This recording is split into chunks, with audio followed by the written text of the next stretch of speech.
A day in my life kegiatan sekolah. Dinten ieu abi masih ujian keneh terakhir. Abi gugah tabuh genep, rada kasiangan abi langsung nyiapkeun acuk sareng buku pelajaran nu bade dicandak teras abi lanjut bade ibak.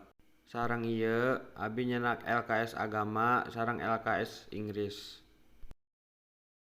Jeung ieu abi tos ngangge acuk saragam sakola hari Senin nyaeta bodas sareng abu. Jeung abi ieu nuju di sepatu bade siap-siap angkat ka sakola. Sareng ieu abi nuju di jalan bade angkat ka sakola tabuh 6:30.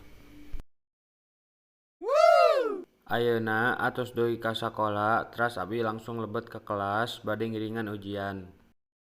Sareng ieu abi tos dugi di kelas. Abi ieu ngerjakeun tugas nu teu acan dikerjakeun. Skip istirahat, ayeuna abi tos euih. Sakola bade mulih ka bumi. Abi ayeuna tos dugi di bumi. Sakian A Day in My Life kegiatan sekolah abi. Bye bye.